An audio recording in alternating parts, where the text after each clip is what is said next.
Good morning, or good afternoon, or good evening, depending on where your location is presently. My name is Mats Engman, and I'm a military fellow here at ISDP in Stockholm. And I would like to welcome you all to this webinar that we hope will be a stimulating discussion. And of course, a special welcome to our three speakers today, Dr. Lim, Professor Michita, and Mr. Klink. A short introduction to put the issues we are discussing in a kind of context.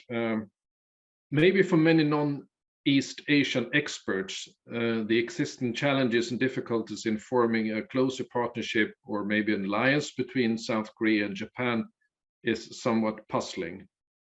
Both nations are true and stable democracies, highly developed high-tech countries, sharing a similar threat perception, and both have a security alliance with the United States.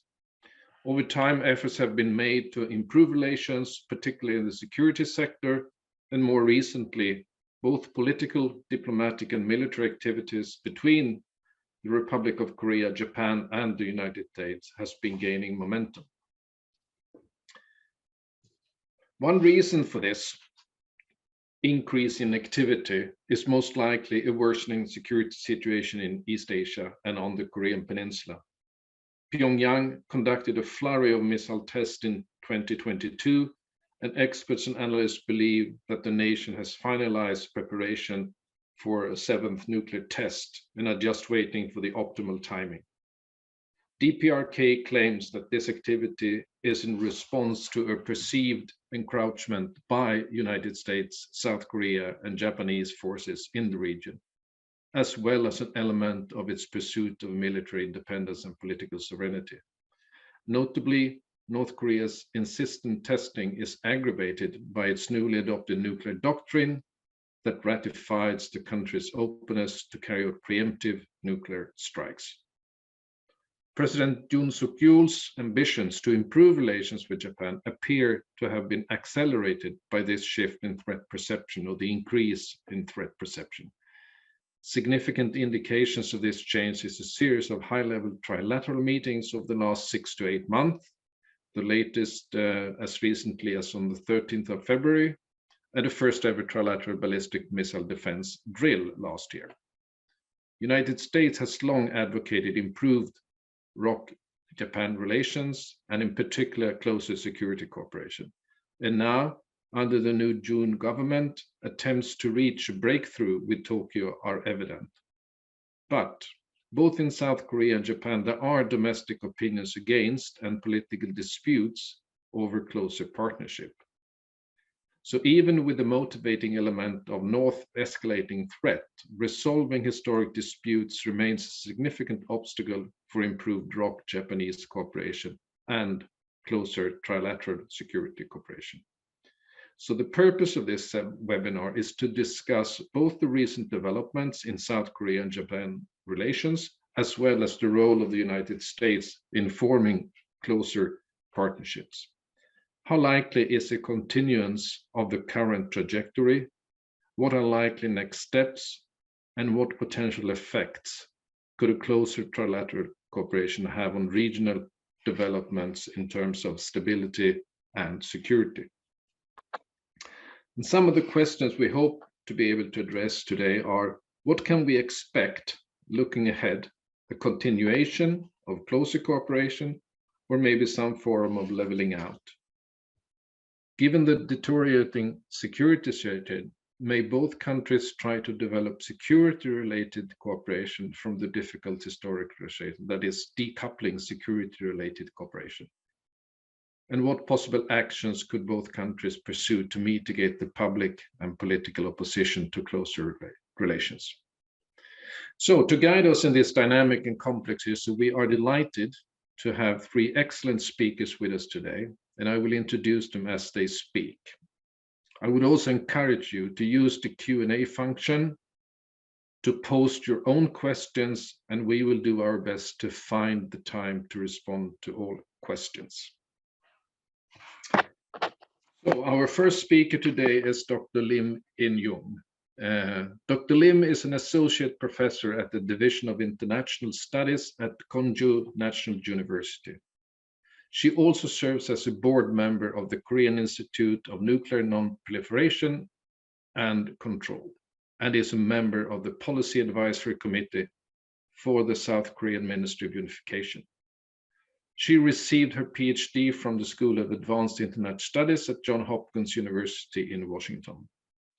Her specialization lies in South Korean and Japanese political economy, East Asian energy security and nuclear policy, and international cooperation in the Indo-Pacific. So please, Jung, the floor and the word is yours. Okay, thank you. Thank you very much. Again, this is my great honor to join this wonderful seminar.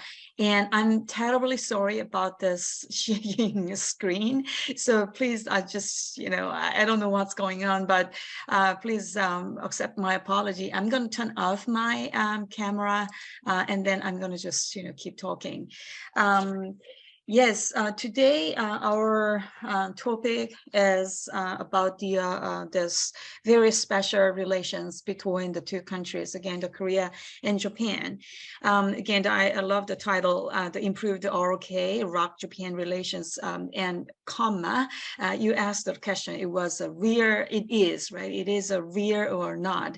So just, consequently speaking, of course, I do have, I think almost like a 10 to 15 minutes to share my views, but just directly speaking, consequently speaking, I would say not yet, but we are certainly, I think, heading to that direction. Let me just share a couple of bullet points. I actually, personally, I did have my chances to travel back and forth again between Japan and Korea for the last year after the pandemic situation became much better than before. Again, for the dialogues with, for example, security specialists like Professor Michishida, or we met like politicians, lawmakers, or career diplomats. So I went again in June last year and December, and my latest trip to Japan was again this February, the first week of February. But every time when I go back to Tokyo and other cities in Japan, I certainly felt, the atmosphere, mood has changed a lot, especially after the President Yoon was inaugurated. This is a pretty big change. The mood, atmosphere has changed pretty dramatically. I'm sorry to say this again to the, my former President Moon Jae-in or his supporter, but to make a long story short, probably, of course, my colleague, my old friend, Professor Michishida can explain more about the Japan's position. But so far, again, the Japanese politicians or government probably have thought, the Moon Jae-in government's approach, especially to the north, it cannot be compatible with the Japan's strategic calculation. So during the time, again, during the Moon Jae-in administration for that 5 years, as we all know, the relation was very much chilled. Of course, historical disputes, all these things were at the front line, but more fundamental problem was, again, I think, kind of perception gap about the security situations or strategic calculations, not only about the Korean Peninsula, for example, China, or even Taiwan issues and so on. But ever since the so-called conservative government came back, again, the President Yoon Suk-yeol government was inaugurated, obviously, Korean side has changed dramatically too. For example, so many politicians these days, or professors, even just, simple tourists, so many Koreans these days, go to Japan, as probably Professor Michishida already experienced. So many people go to Japan. for just fun or for conversation, for business, and so on. So certainly Korean side has changed a lot, and obviously Japanese, the mood in Japan has changed it too. But that does not necessarily mean, again, all this more like a serious cooperation can be back to the track immediately. Everything is, of course, I think, on the transition. But let me just highlight the several blood points from the Korea's perspective when we talk about the security cooperation, what kind of points Koreans are concerned about. Of course, number one is historical trauma. I don't want to, again, to re-emphasize this point too much.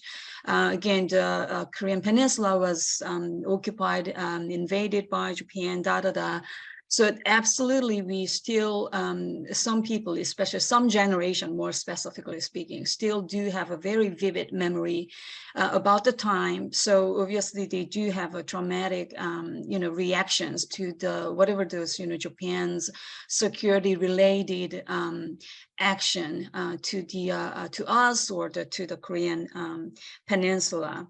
This is more like a probably psychological thing. In the reality, the probability, again, how likely Japan has the intention to re-invade again to Korean, especially South Korean territory, is, of course, it's a very, very, very, very unlikely. But still, we have that kind of, historical traumatic memories about the time. So this is one thing, of course.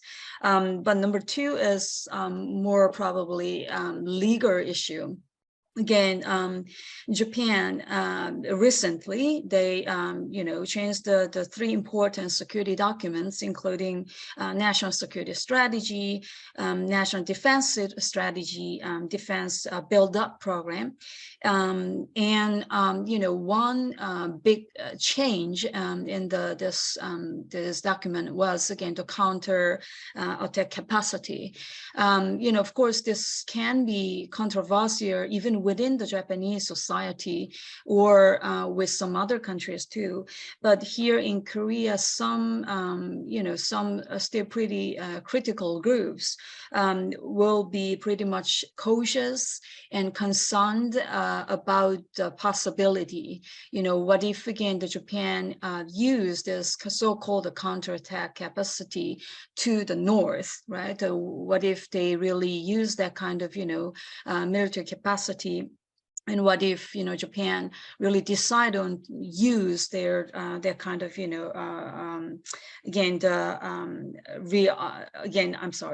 the capacity to the North Korea.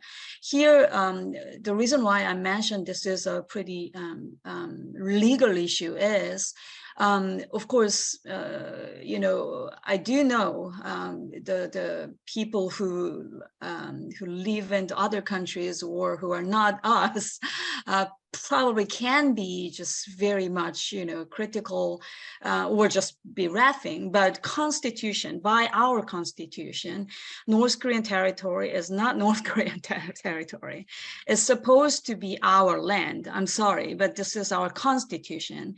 Of course, this does create many paradoxes, we all know. But according to our constitution, according to the philosophy of our constitution, the North Korean land is not North Korean land. It's supposed to be our land, and their people are our people too. So if really something like that happened, this is not just, between the Japan and North Korea. So that's really another very serious scenario we don't want to see. So this kind of, again, we definitely don't want to see an occasion which is beyond our control. This is probably the second part of our concern, or concern. And the third thing is actually today here in Korea and Sweden too, February 22, this in Japan, Shimane Prefecture celebrates this day as the Tokto, by our term, of course, this is Tokto, the island, but they, they celebrate this day as the Takeshima's Day. So Tokto issue is still, again, let me just repeat our official position. Again, from Korea's official position and this perspective, Tokto issue is not a disputable issue. This is a clearly, again, I don't probably need to repeat all, of our arguments, but obviously this is our territory. So as long as Shimane Prefecture or Japanese even government keep just, arguing this specific issue, again, this can really shake the trust with the Japan, and this can disrupt the security cooperation as well. Of course, I do also know the Japanese concerns as well. For example, when I visited the Tokyo this February, early in this February, several people mentioned about the 2018 that accident or incident, when the Japanese aircraft flew low, and then when the Korean battleship Kwangeto did the later, according to the Japanese Self-Defense Force, of course, this is an attack. So when that happened, again, of course, from Japanese Self-Defense Forces point of view, this is obviously very offensive behavior. So Japanese, of course, criticize that, but us too, we also criticize that. Why, again, the Japanese aircraft threatened our battleship by flying that low. So, that specific event reveals, I think, the low level of trust. Of course, it was during the Moon Jae-in administration. It was in the 2018 and early 2019. So probably if similar thing happens during these days, probably the both parties' reaction can be, I think, or might be different. But anyhow, having had that kind of situations, both, again, the Japanese Self-Defense Force cannot fully trust, Korean military, and vice versa, Korean too. We can't fully trust, the Japanese Self-Defense Force. So those kind of, pretty much low level of trust is another, like, I think, challenge. But so far, the public opinion has been improved, according to the public survey data. Actually, East Asian Institute, which is a think tank here based in the Korea, and Kenron NPO, that's another, like a Japanese think tank / NPO, literally NPO. Both those two institutions, they annually, regularly conduct a public survey. And according to their latest data, the both society, both Koreans and and the Japanese, their perceptions and feelings toward the other group has been improved. So I think it's slow, but it's going.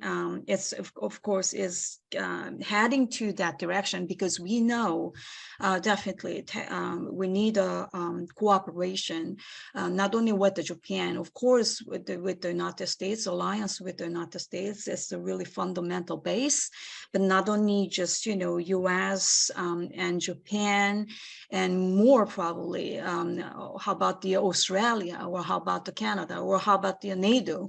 We need more partners for security cooperation, having had the North Korea's that kind of, pretty extraordinary level of provocations and threats. Even though I would like to remain optimistic as much as I want and I can, but at the same time, I wanted to share the hurdles, the challenges still we face, and how, today I'd love to discuss with the other panelists and the other audience too. Again, thank you very much for giving me a chance to share my view. Thank you very much, Jung. It was a pleasure listening to and how you described some of the challenges ahead, but also let's say the positive trajectory that we are seeing. So now let's move to our second speaker for today. That's Professor Naruchige Michichita. He is a vice president and professor at the National Graduate Institute for Policy Studies in Tokyo. And furthermore, Professor Michichita has been a global fellow at the Woodrow Wilson Center and a member of the National Security Secretariat Advisory Board of the Government of Japan. He has also been a senior research fellow at the National Institute for Defense Studies at the Japanese Ministry of Defense. He received his PhD in international relations from the School of Advanced International Studies at Johns Hopkins University in the US, as did Dr. Lim. And Professor, his areas of expertise include Japanese defense and foreign policy, security issues on the Korean Peninsula, and strategic studies. So with this short introduction, please, the word and the floor is yours, Michi. Thank you very much, Matt, for the kind introduction. Thank you, everybody, for joining us today. So I'll be talking about 5 things. One is North Korea's nuclear missile development. 2, how South Korea is responding to that. 3, how Japan is responding to that by introducing strike capabilities. 4, how the US, Japan, and South Korea are cooperating on security matters. And finally, some future prospects.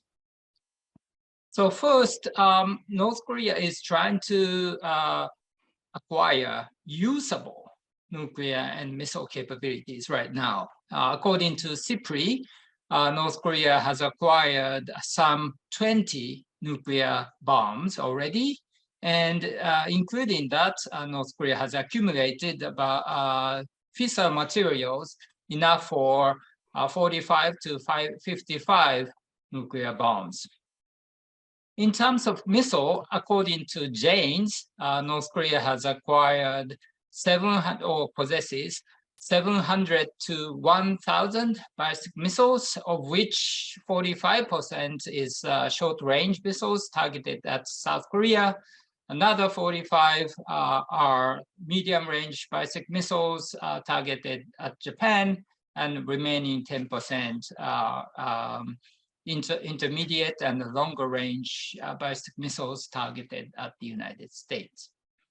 In 2022, North Korea conducted a large number of missile flight tests, at least more than 73 missiles. That was the highest number of missiles launched in 1 year.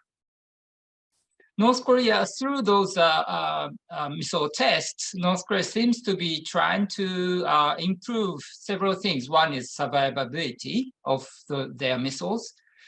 2 is to enhance readiness of those missiles. 3, they are trying to extend the range of those missiles. And finally, they are trying to enhance ability, the missile's ability to penetrate missile defense. So let's take a look at some of the things that they are doing. So they have deployed different types of launchers, land-based TL transporter, Raptor launchers. They have developing rail mobile launchers, and they are trying to deploy their ballistic missiles on submarines in order to make them less vulnerable.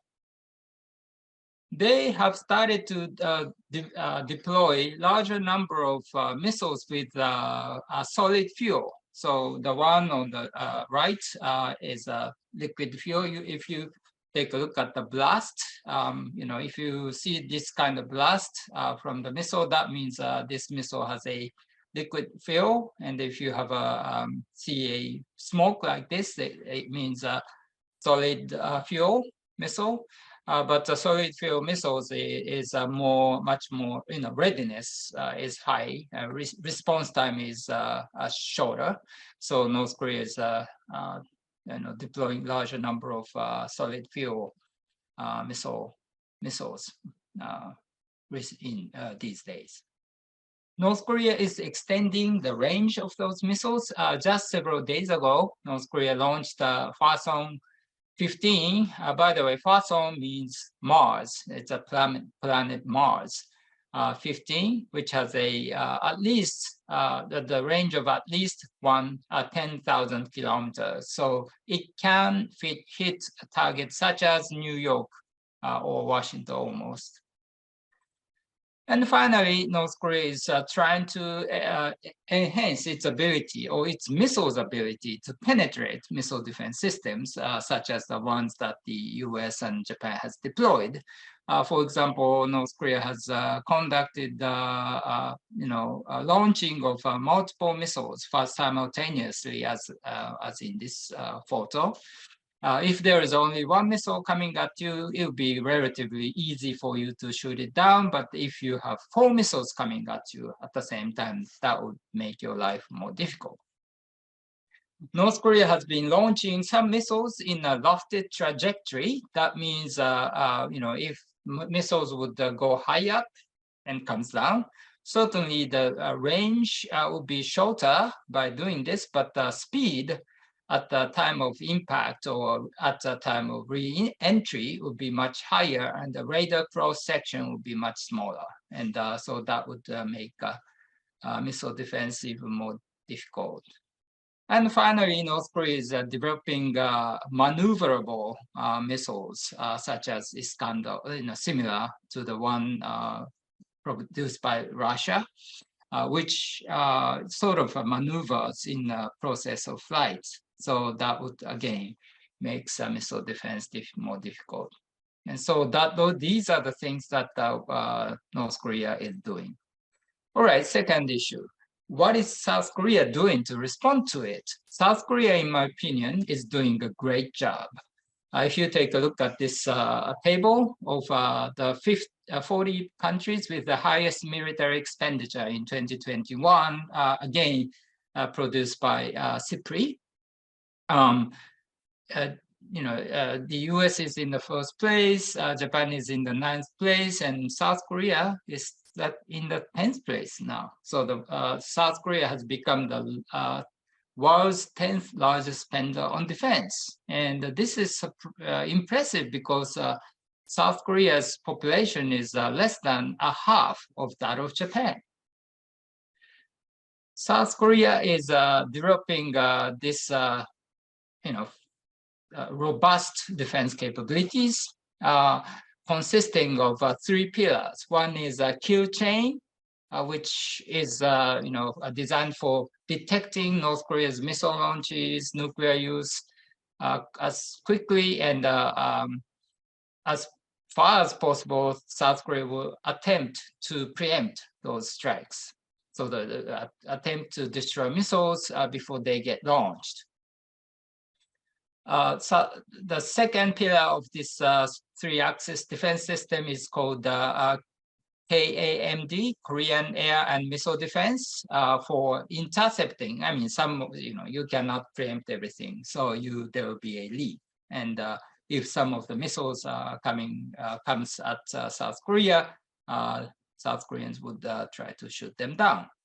And finally, this is a more sort of a ambitious one, is a Korean massive punishment and retaliation in order to, if North Korea, for example, decides to use nuclear weapons against South Korea, that order will be issued by Mr. Kim, right? And South Korea would be willing to take out Mr. Kim if in case he decides to use nuclear weapons.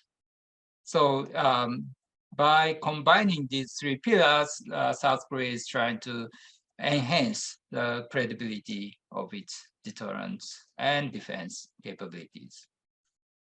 So, I mean, South Korea is doing a good job of acquiring necessary capabilities to execute these defense strategies. And some people are making a fuss about Japan's counter-strike capabilities, but South Korea is doing a great job and moving ahead. I mean, well, running far ahead of Japan in terms of acquiring effective strike capabilities. South Korea has a 30 F-4, sort of fighter bombers, F-15, 162 F-15, 59 F-15s, F-35, 36. I mean, according to the military balance, I need to update these figures, but the F-35 fighter aircraft. And as you can see on this slide, this is a HATACMS. It's a short-range tactical ballistic missile. South Korea has more than 100 missiles of this kind. And South Korea has deployed more than 1,000 cruise missiles and ballistic missiles combined. So Hyunmoo-2 is a ballistic missile, of which South Korea has at least 600, and Hyunmoo-3 is cruise missiles, of which South Korea has at least 400.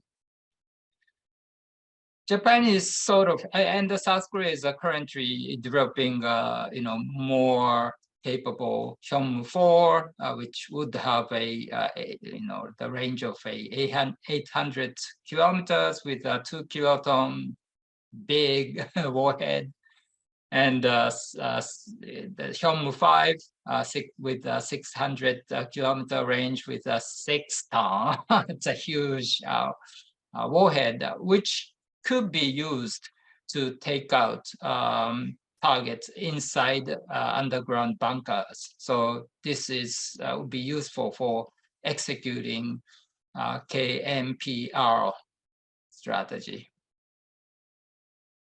Japan is sort of following suit. Japan has decided to acquire strike capabilities. For the time being, it is acquiring air-to-ground missiles, and it's acquiring at least 1,000 missiles, cruise missiles. And going forward, Japan is developing and acquiring different types of missiles. This Type 12 is going to be indigenous anti-ship missiles. And Japan is acquiring Tomahawk sea-launched ground attack missiles, and developing, sort of a high-speed maneuverable missiles and hypersonic cruise missiles, ground attack and anti-ship missiles. And when we have acquired good strike capabilities, those capabilities will be basically used against China, but there is a possibility for us to undertake strike operations against North Korea. So in that case, we have to really coordinate our operations closely with the US and South Korea. So that is one reason why the three countries have to work closely together. The US, Japan, and South Korea are doing a great job of cooperating and enhancing their security cooperation. Last year in August, the three countries conducted the missile defense exercise, combined missile defense exercise of Hawaii, together with people sort of tend to talk about this as a trilateral security exercise, but actually Australia and Canada were participating. So it was actually 5-country, 5-nation cooperation, but anyway, it was significant.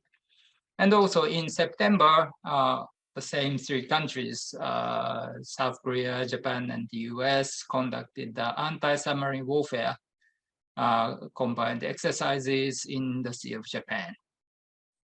And also in October, there was another trilateral exercise in the Sea of Japan.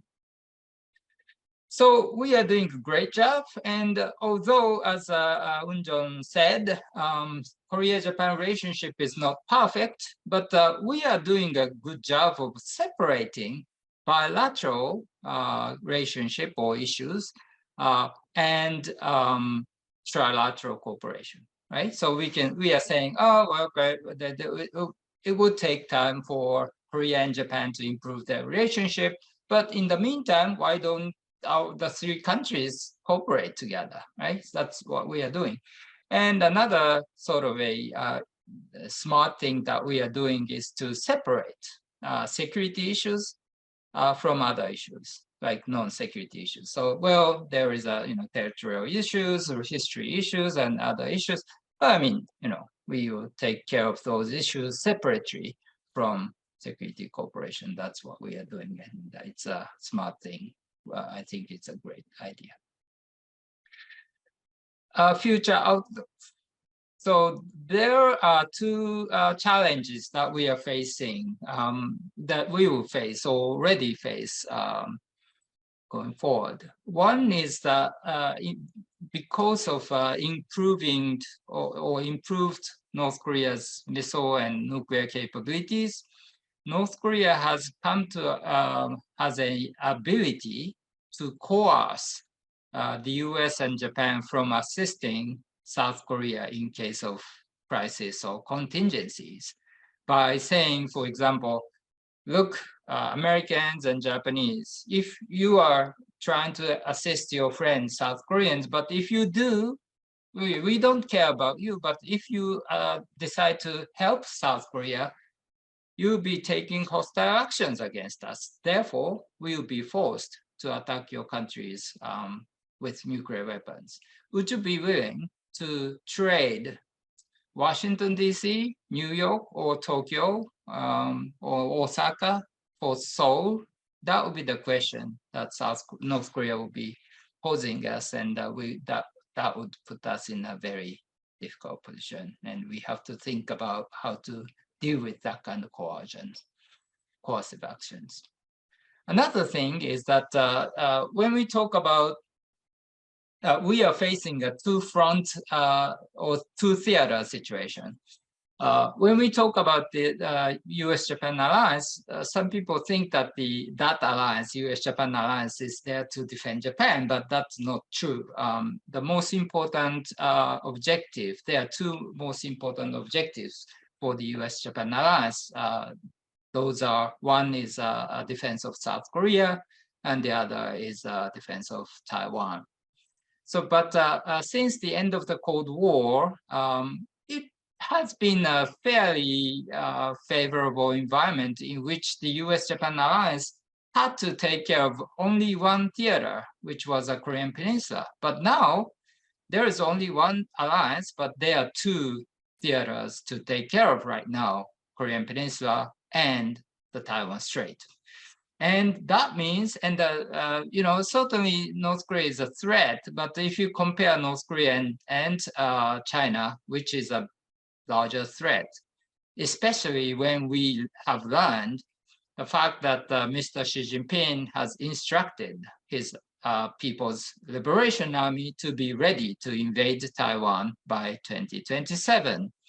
So we need to divert our attention, resources, and forces away from the Korean Peninsula toward the Taiwan Strait. That is the situation. And that would reduce our commitment, unfortunately, to the security on the Korean Peninsula. There are at least two ways to deal with that. One is for South Korea to keep working hard in enhancing its defense capabilities and take on larger responsibilities of defending itself. Second is to enhance trilateral Korea, Japan, US cooperation in order to maximize the result that can be generated from the same amount of defense resources that we have at hand. Okay, so that's it. Thank you very much.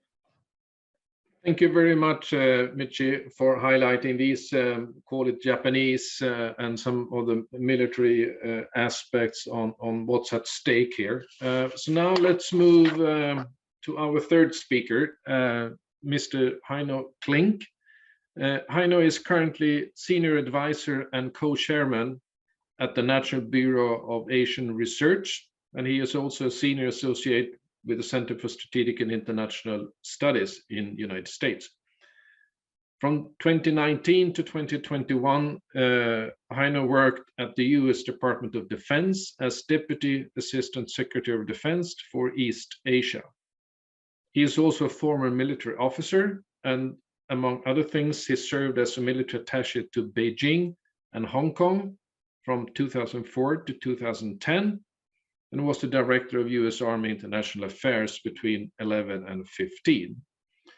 Heino holds a Master in International Relations from the Boston University and a Master of Science in Global Strategy and Security from the University of Rome, and also a Master of Science in Strategic Studies from the University of Milan and Louis University.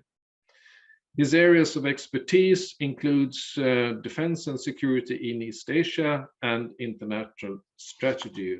So with this, Heino, please, the floor and word is yours. Well, thank you very much, Mats, and good morning from Washington to all. And I'm very privileged to serve on this panel with two SAIS graduates.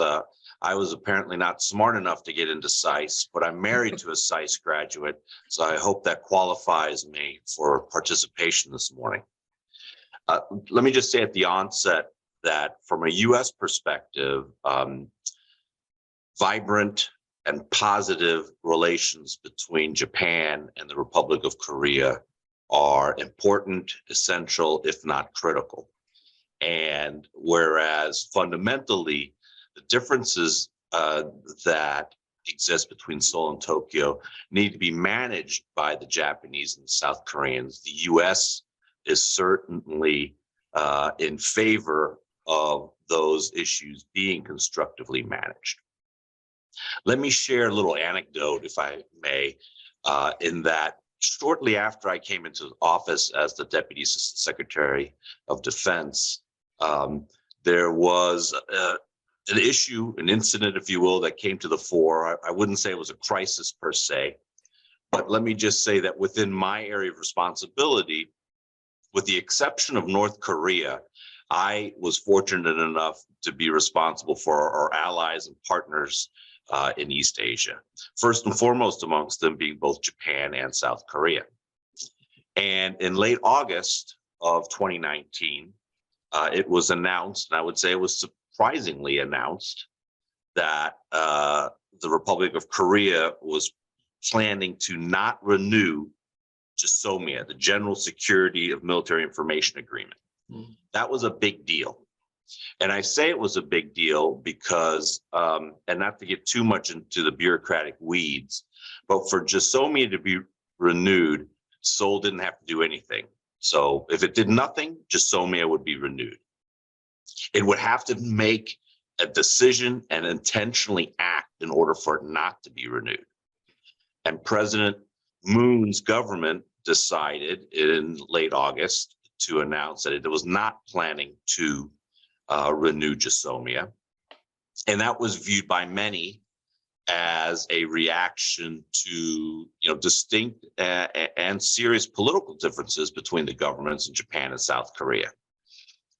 And of course, again, this is a bilateral agreement between two sovereign governments, but the United States was somewhat caught in between the two. And it was particularly disappointing and disconcerting, if you will, that because the US Secretary of Defense had just been to South Korea, I want to say maybe less than 2 weeks prior to this announcement being made. And there was absolutely no indication given that President Moon's government was planning on doing this. And it certainly caused a lot of consternation in Washington. because number one, we had expected that our close ally, South Korea, would have given us a heads up. They didn't. It was also a cause of consternation and disappointment because if you think about the strategic context at the time, North Korea was still a very, very palpable threat, although missile tests had, long-range missile tests had ceased, and there was perhaps, at least from some perspectives, less provocation coming out of North Korea. But the threat, the military threat from China was increasing, as well as the rhetoric was increasing. So Washington did not view this announcement by Seoul in a positive way at all. And there were policy discussions, some of which I was party to, about, well, what should the United States do? How can we help? How can we solve this, if you will? And as often is the case as an American, as we say, you're damned if you do and you're damned if you don't. And there were discussions, saying that, again, fundamentally, this is a South Korean and Japanese issue to solve. And if the United States interjects itself, we run the risk potentially of failing either way. We either fail by not being able to bring the parties together, or we fail by making it seem as if we're strong-arming one party over the other. So in essence, we certainly released a variety of public statements and had private conversations encouraging both allies to try to resolve some of their differences. But in particular with respect to South Korea, we stated that this was not a good time to be not renewing GSOMIA because of what the message that would send, particularly to Pyongyang, but also to Beijing and Moscow. Let's remember that the neighborhood that South Korea and Japan find themselves in, they have three malign actors with which they have to contend. So long story short, GSOMIA was renewed after all, which was, I guess you could say a happy ending. But during President Moon's administration, there were many political difficulties. And I would say in the bilateral relationship between the US and South Korea, there was plenty of blame to go around. We could have done some things better as well. But fundamentally, President Moon's government's approach to the threats and challenges emanating from North Korea and from China were different than from the approaches from Tokyo and from Washington. That being said, it has always been the US position that we want to be able to work in concert with South Korea and with Japan in addressing these challenges.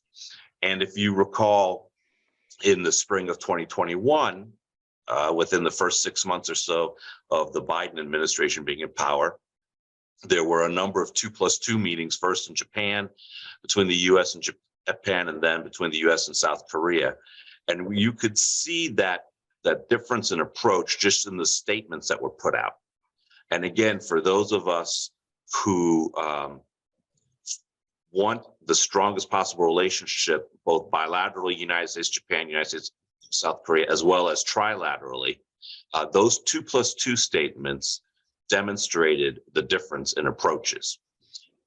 That started to change with time when actually President Moon made a state visit to President Biden's White House. And the joint statement, the joint communique that was released after that, actually, I believe, showed a fundamental shift. So again, President Moon, a fundamental shift towards the approach to China in particular. So this was, I think, the beginning of a positive evolution of positions, if you will. And if you look at the strategic documents that the United States has released, and I would first draw your attention actually to the US Strategic Framework for the Indo-Pacific that was declassified in January of 2021. So just prior to President Biden being inaugurated, it stated specifically that one of the objectives was drawing South Korea and Japan closer to one another. And then if you look at President Biden's Indo-Pacific strategy, which was released prior to our NSS and our NDS, it also said specifically, we will also encourage our allies and partners to strengthen their ties with one another, particularly Japan and the Republic of Korea. And then, of course, most recently, the National Security Strategy of the United States that was released talking about mobilizing the broadest coalition of nations to enhance our collective influence. All these things show a bipartisan U.S. Prioritization of positive relations between Japan and South Korea. And I am cautiously optimistic, frankly, that the way the relationship is developing is developing well. All that being said, political differences remain. And I think both within Japanese domestic politics and within South Korean domestic politics, sometimes those differences, those historic differences, are accentuated for political gain within each country's electoral system. So, for instance, you have had the previous President Moon, his political party, criticizing closer military ties between Japan and South Korea. I find that fundamentally wrong.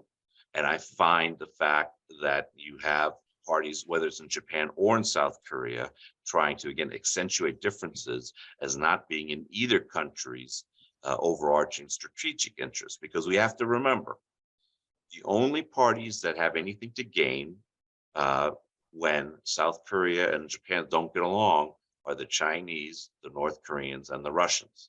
So we need to figure out how can we, again, manage those political differences so they do not come to the fore, and potentially maybe even resolve some of those political differences. Now, again, I want to highlight that as an American, I don't think those are our problems to solve.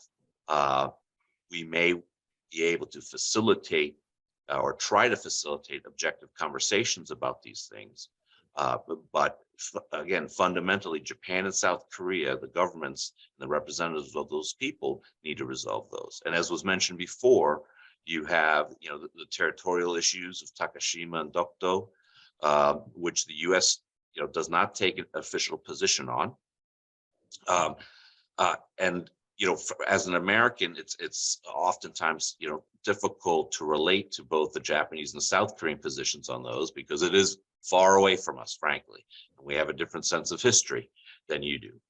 But that would be something that if it could be resolved, and perhaps in conjunction with resolving some of the other issues, and if the compromise could be found and consensus could be achieved, this could do much to set an even stronger foundation for Japan and South Korea being able to cooperate in the military context. So let me talk a little bit about where I see within that military context some potential increased opportunities for cooperation. So it's already been highlighted that there have been a couple of trilateral ballistic missile exercises between the United States, South Korea, and Japan, one off the coast of Hawaii in August of last year, and then one in the waters between Japan and South Korea in October of last year.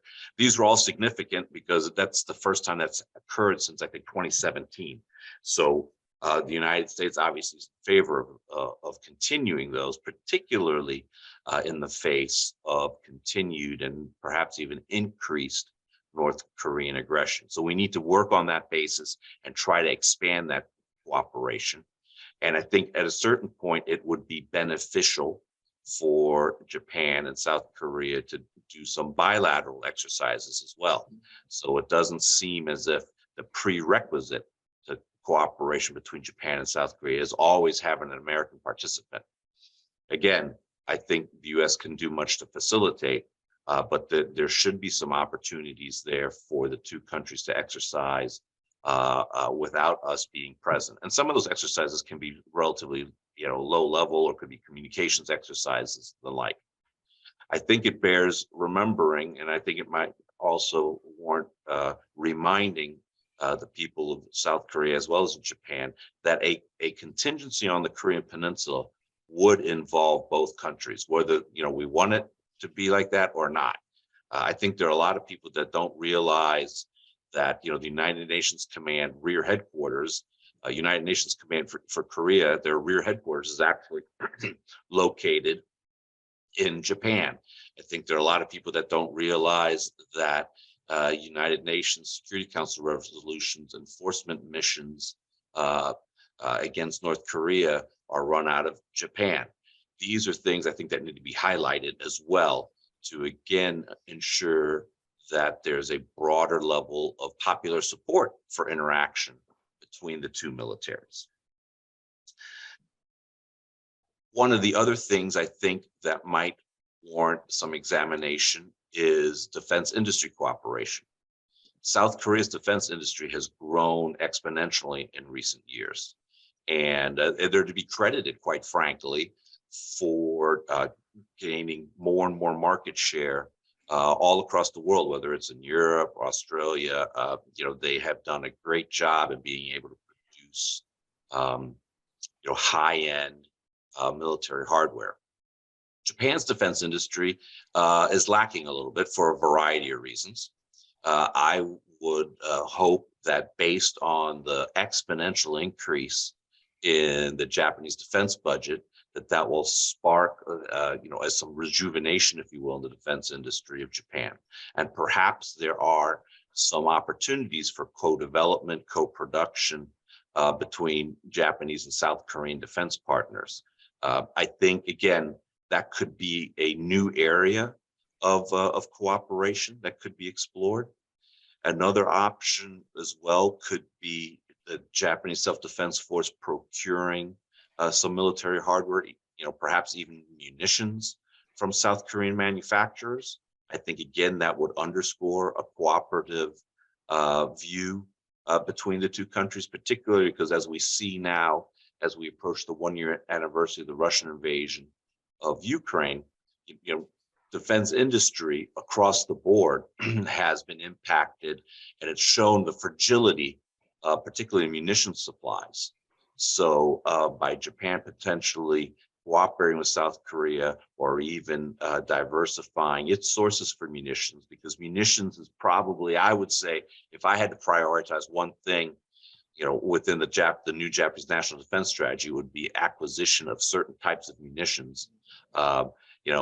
We know that, for instance, artillery munitions the South Koreans produce very well. That could be something that Japan could look at as an example. Again, because I think that could serve to generate some positive momentum. I would say, again, that the strategic context is such that both countries need to be able to demonstrate that they cooperate in a variety of areas. And I think from an American perspective, as I mentioned, it's certainly in our interest for Tokyo and Seoul to find greater areas of cooperation. The question becomes, though, again, who, quote unquote, takes the lead? And I understand that, that could be difficult, given the political context of both countries and the election cycles. Again, this is something that in democracies we have to contend with. And I think the United States should stand ready to offer opportunities to facilitate conversation. But fundamentally, Japan and South Korea have to come to the table in a spirit of cooperation and consensus to try to be able to actually resolve some of these political difficulties and longstanding historical difficulties. Because unfortunately, managing is perhaps good, but it's not going to be in the long term good enough. And it will be exploited again by our common adversaries emanating out of Pyongyang, by Beijing and Moscow.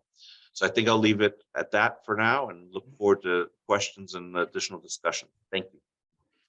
Thank you very much, Heino, and thank you also for highlighting some of the potential areas that could be kind of fostered for even demonstrated this closer relationship between South Korea and Japan. And I found one of them quite interesting, and that's the thing you highlight about the arms industry and procurement, because we know as a fact that this is a very difficult area at the moment when all nations are scrambling to kind of backfill their own depots.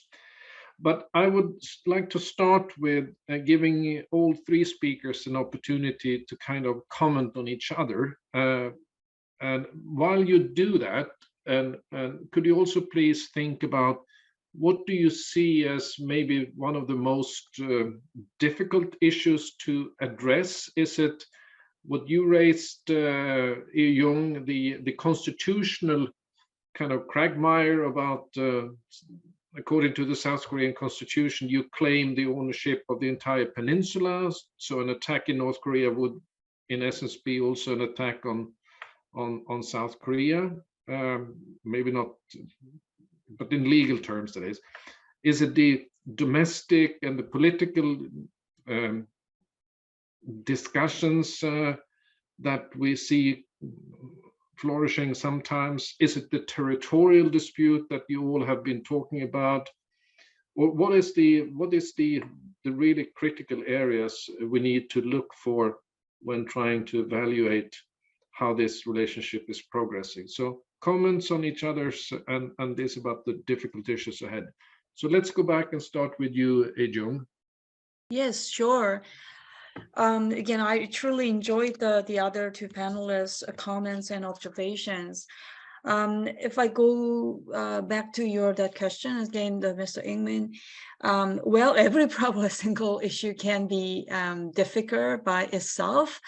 But let me just highlight, this current Korean society's situations. Again, probably Mr. Kling, again, I'm happy to hear that your life is our SAIS alumni as well. But, I spent many years in Washington, D.C., but after I left Washington, D.C., I watched that January 6th, that moment through the television, which was pretty shocking to me. Of course, presidential system, I think it does have its own limitations, even though it does have a very good philosophical ground, republicanism. But, as time goes by, the society became polarized, like, again, the American society, here, Korean society too, is too polarized. So any single issue can be very much politically volatile, especially Japan-related thing. And as you just watch it, our presidential election result last year, of course, the margin was the thinnest ever, which means even though now the conservative got back their power, but their supporting group is, of course, they do have a very loyal, concrete, we say the concrete supporting group. Yeah, they have a very firm, hard, supportive group, but at the same time, we do have the other group too, which is very much strong too politically. So they tend to be, the other group, I mean, they really tend to be, or sometimes they intentionally tend to be very much critical about Japan. I think what you have been disappointed by the Moon Jae-in government's approach, which that is related to the other more like a progressive or Korean nationalistic group, their view was probably pretty much disappointing to our American colleagues as well. But my point is, again, that this society is very much polarized.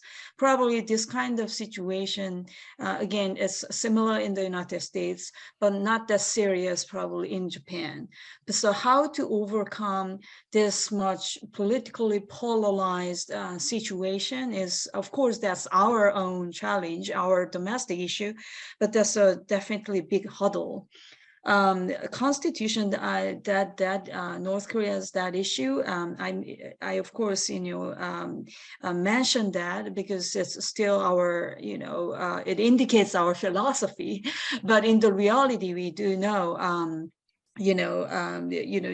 DPRK, they do have their own seat in the United Nations, and in the reality, of course, our constitution cannot be that universally valid. But at the same time, as long as constitution is constitution, we want to just, we don't want to give up the philosophy of the constitution.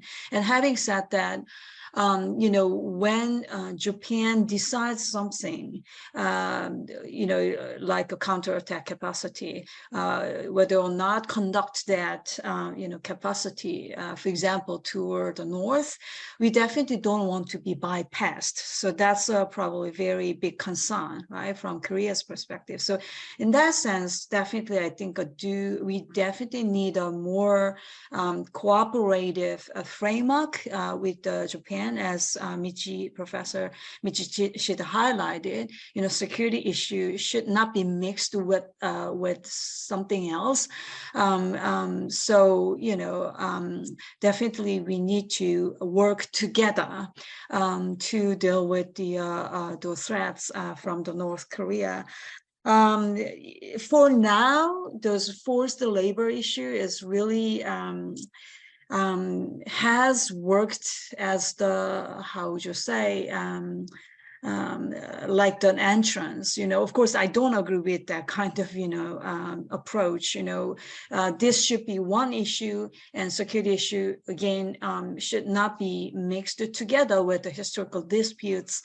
But in the society, those, forced labor, how to compensate, because as many of you already know, Korean Korean court, it's a court decision, so it's really hard to resolve those, the legal decision. But anyhow, the current Korean government suggested the third parties action to compensate those forced labor victims. So if this can be accepted by the victims, and if those companies or government's reactions can be accepted by the Korean public too, again, that this can be I will not say it can be fully resolved, but it can be, I think, it can remain as an issue. Again, many of us, I think, especially in the policymaker groups or policy, those, opinion groups, majority, of course, I think, do agree with Professor Michishita or Mr. Kling's that comments and that observations. But again, at the same time, we need to carefully deal with this, sensitive public opinion and very much polarized, divided society, just like America. So I know, we probably need to learn from Sweden, I think, or even from Japan, how to deal with or how to make a good harmonious society. Again, here in the society, these days, really, literally, I don't want to watch the TV news any longer. Anything can be a really big fight. So yeah, I don't know. I don't have a specific wisdom how to deal with this kind of political situations. But I think so far that will be my the second comments to the question you raised. Mm-hmm. Thank you very much, Jung. And Michid, would you like to comment on your colleague's introduction remarks, and maybe yes, also please. what you see as the most tricky issues? I think I understood you correctly, that you seem to believe that on the security sector there are still quite a lot of positive things going on. Yeah. So maybe let me respond to Eun Jung's and Haino's comments. And one Unjon's comment about issue of South Korea's sovereignty over North Korea. Japan has a different legal interpretation from the one that South Korea has, which is when Japan normalized relations with diplomatic relations with South Korea in 1965, Japan excluded the northern part of the peninsula from the target area. So we didn't normalize a relationship with whatever the entity that exists in the northern part of the Korean peninsula. So there is a gap in Japanese, understanding of, extent to which South Korea's sovereignty reach on the Korean peninsula and South Korea's interpretation. So that became a problem in 2015 for the first time, when Japan decided, or the Japanese government reinterpreted its constitution and decided to engage in combat operations in the Korean contingencies potentially. And that included minesweeping operations, possibly inside North Korea's territorial waters, because in order for the U.S. forces and even South Korean amphibious forces to conduct landing operations, we need to clear mines in advance. And by the way, Japan's Maritime Self-Defense Force has the most capable minesweeping, mine warfare capabilities among the three countries. So it would be only natural for Japan to conduct minesweeping operations inside North Korea's territorial waters before we conduct landing operations against North Korea. But then Vice Defense Minister of South Korea raised the issue, and he basically said that Japan had to acquire approval from the Korean government before it decides to conduct minesweeping operations inside North Korea's territorial waters. And there was a sort of a debate. But the Japanese government said, well, we don't recognize the northern part of Korean Peninsula as a part of the Republic of Korea. So we said, no, we don't have to, we will not ask you. But I don't think this is a big issue. And then this time around, the same issue came about because of Japan's decision to acquire strike capabilities, right? So it's similar. There are similarities between those two, mine warfare and mine sweeping operations and the strike operations that Japan might conduct against North Korea.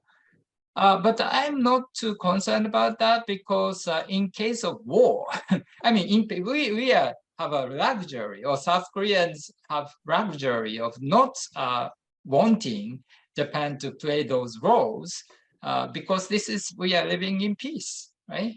But once in war, South Koreans will become desperate. They would need help from any country which would be willing to help, including Japan.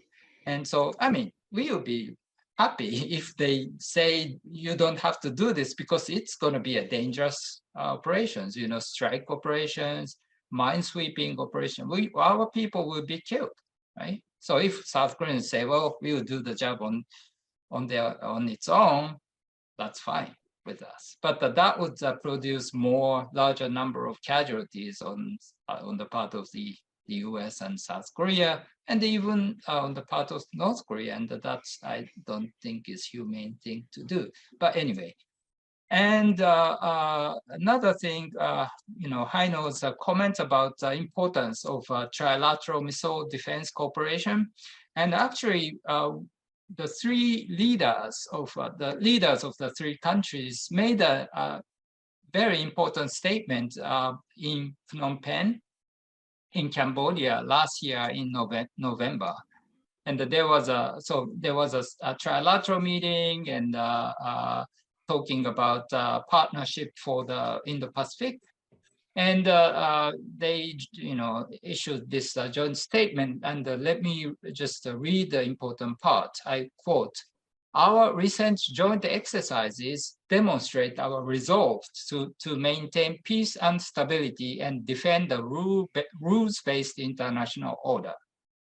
The leaders intend to share DPRK, North Korean, missile warning data in real time to improve each country's ability to detect and assess the threat posed by incoming missiles, a major step for deterrence, peace, and stability," unquote. So this is what we, the three countries agreed in November last year. So it's really a significant statement so even without Korea and Japan relationship improving significantly, that's unfortunate, but we are taking important steps forward. Thank you, Michi. Heino, do you have any comments on your colleagues' statements that you would share? And I would like to find some time. We have a couple of Q&As coming in as well. Well, I'll just very, very briefly state that, beyond the various constitutional implications, every country has the right of self-defense. And if Japan would fall victim to aggressive actions, particularly from North Korea, it will have the right to be able to defend itself. And again, I think that what unites Japan, South Korea, and the United States is this common vision for peace, prosperity, and stability in the region in the face of growing provocation from a number of malign actors. So we have to keep that, I think, in the bottom, in the back of our minds when we navigate, the challenges of democracy. And the challenges of democracy, as Jung said, is, there are different political views on things, but if fundamentally our political leaders are able to agree that from a national security perspective, there are certain issues that need to be prioritized over others, I think that's a step in the right direction. Thank you, Heino. I'd like to pick up on some of the questions that has come from our online viewers. And so we have one here from Matthew Kennedy, a PhD candidate at the University of Warwick. How do you see China as impacting the trilateral security relationship between Seoul, Tokyo, and Washington? And if I may add on that question, do you think that this is something that China is viewing in such a negative way that it will make efforts trying to derail efforts to form a closer trilateral relationship? So that's one. And the second one I would like to pick up on is it's maybe for you, Heino. There is a question from one of our anonymous attendees about what do you think about views that suggest Trump's position that pressured US allies was a major factor for the challenges in regional cooperation during this period? So with these two questions, who like to start on the China challenge? Because I mean, we are in a situation, I think you mentioned, Jung, that we have polarized societies, but we also have a polarized global order, and it's being kind of reinforced, especially listening to Mr. Putin's speech yesterday was kind of scary. And China is increasingly backing, as I see it anyhow, Russia. So is China in a position that it will make, concerted effort trying to derail these initiatives and improvements in the relationship? Anyone wants to take that? Can you start, Heino, this time, maybe? Sure. So China, in my opinion, is the long-term threat, and I use that word intentionally, towards any country that is in favor of free and open Indo-Pacific. And I think we have seen, and South Korea knows this better than anyone, that the Chinese will use economics, business ties, commerce as a coercive tool to achieve political ends. So I foresee when, and I would say when, not if, but when Seoul and Tokyo grow nearer to one another with US support and US participation, China will try to use the power that it has economically over South Korea to negatively influence that. And I think that's why we are like-minded countries. When we think about deterrence, we have to think about it not just from a military defense perspective. We need to be able to be able to grow resilient economies that are not dependent on China, overly dependent on China, either from a market access perspective or from a supply chain perspective, because we see that China will use that against us. And we saw what happened in the case of Europe becoming overly dependent on Russia. So I don't think I need to necessarily, detail that. I think it's obvious. It will not happen overnight. I'm not an advocate for wholesale decoupling, but I am for a recalibration of economies and economic linkages and economic dependencies, because I think it is a fundamental part of national security that has been ignored too long. Did you want me to address that other question as well, Mats? Yes, please. Okay, so I would say there's a lot of things that we did in the Trump administration. Again, just to be clear, I was part of the Trump administration, that we could have done better. And perhaps there's certain things that we could have done more privately than we did publicly. However, I make zero apologies for, to use the questioner's term, pressuring our allies, our friends, and like-minded countries to invest more in their defense and in order to enhance deterrence. With the hindsight of time now, we've seen more and more NATO countries actually living up to the commitment they made years ago at the Wales summit to spend 2% of GDP. They're now living up to that commitment. Unfortunately, it has taken a war in Europe to make these countries live up to that commitment.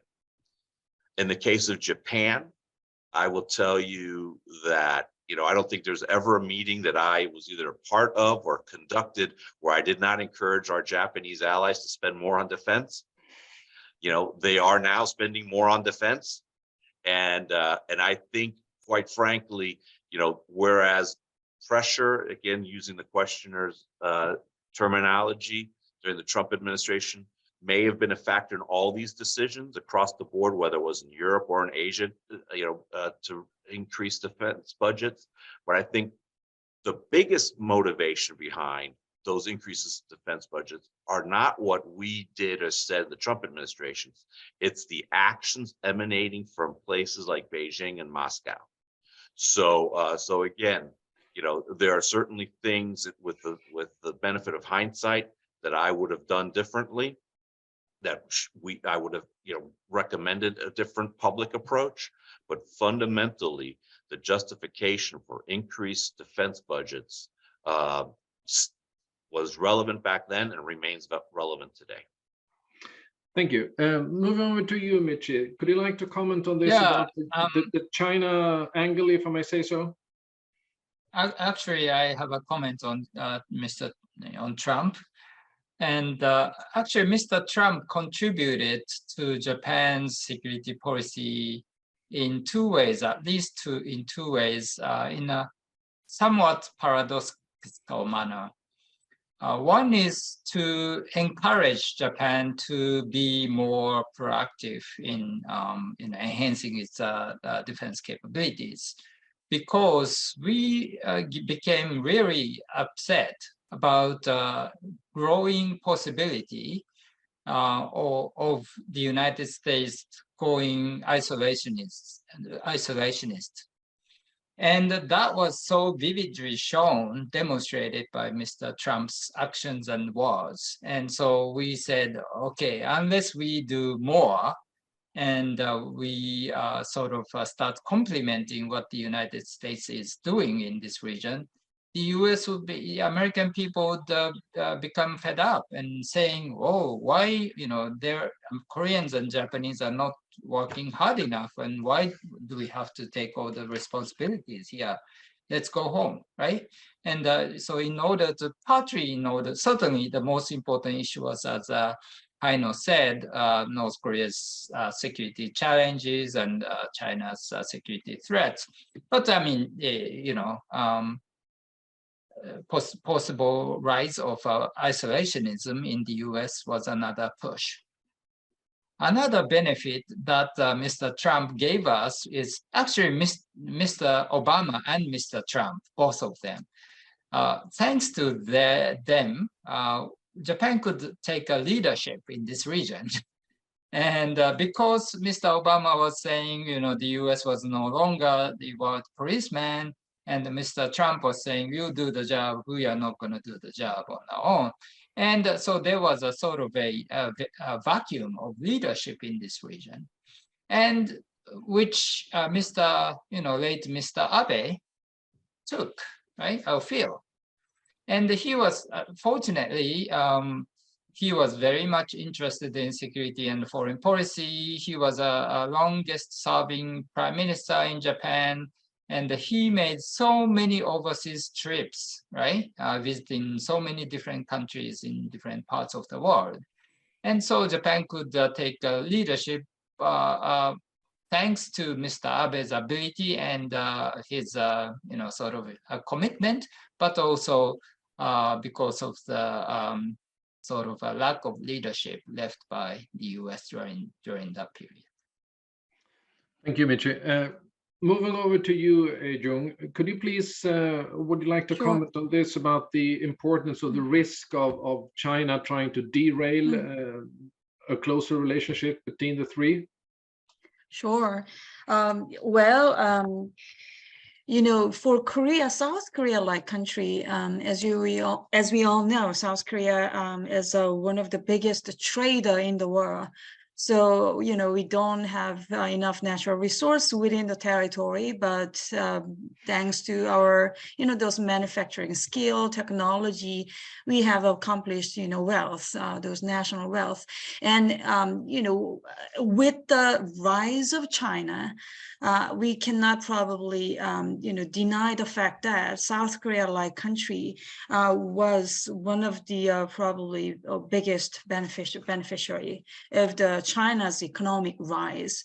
But at the same time, we have been very much uncomfortable with China's sometimes very much coercive approach to us. We all know when we decided to deploy the THAAD, even though it is very defensive system, but still, we have been through all this, how just a very brutal actions from the China, even though we do have that much economic ties.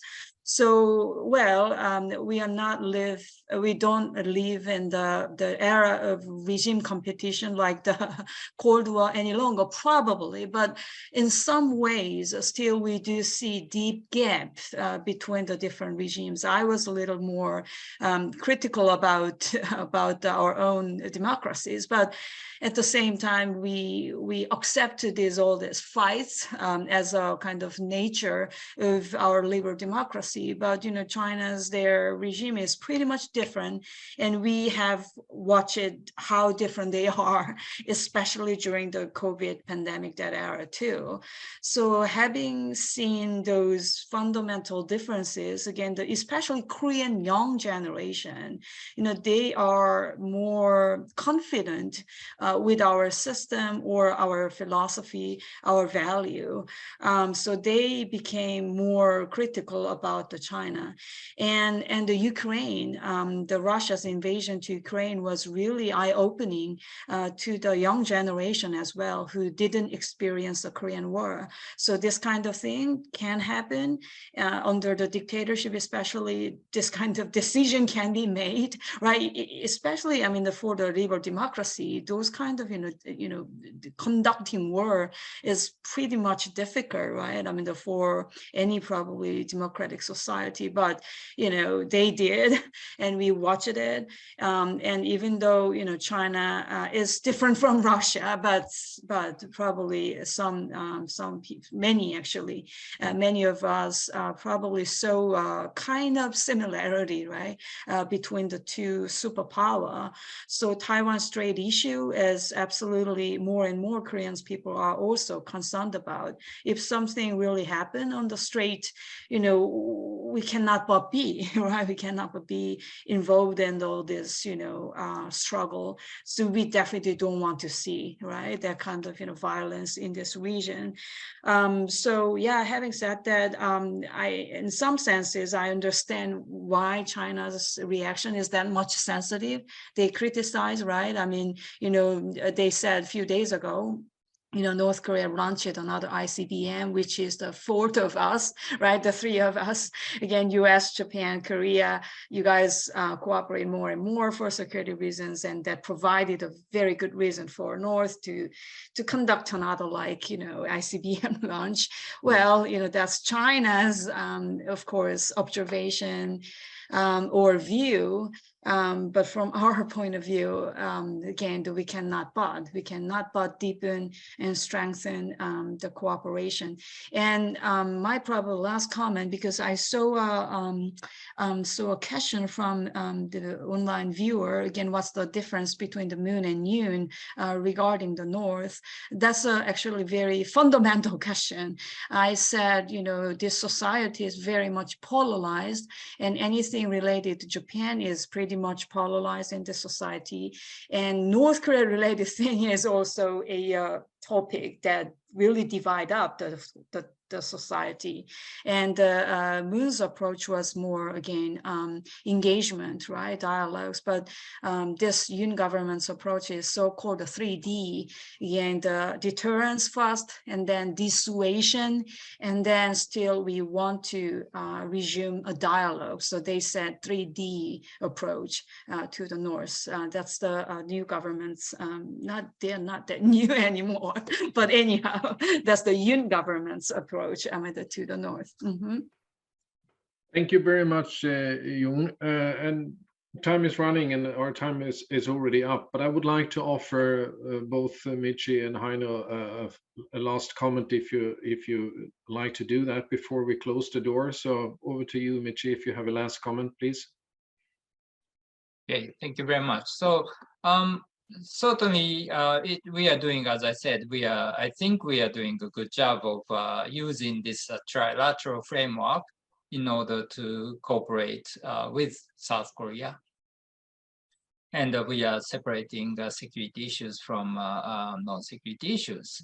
However, fundamentally, we have to really, Korea and Japan have to improve their relationship.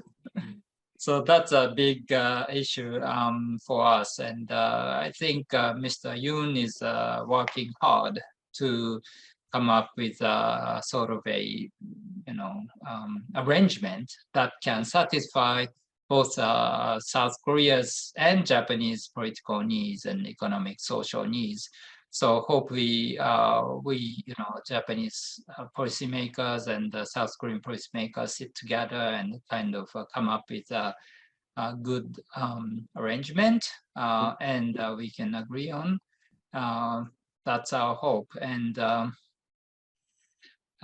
so that we can, and in the meantime, South Korea and Japan can start exchanging people, large number of people, especially young people. And now that the COVID is sort of controlled, that's how we can start sending people to each other's countries. So that's what we should be doing, and we'll keep our fingers crossed. Thank you very much. And Heino, do you have any last comments before we close the door? I would just say that I'm overarchingly optimistic about the relationship between Seoul and Tokyo improving over time.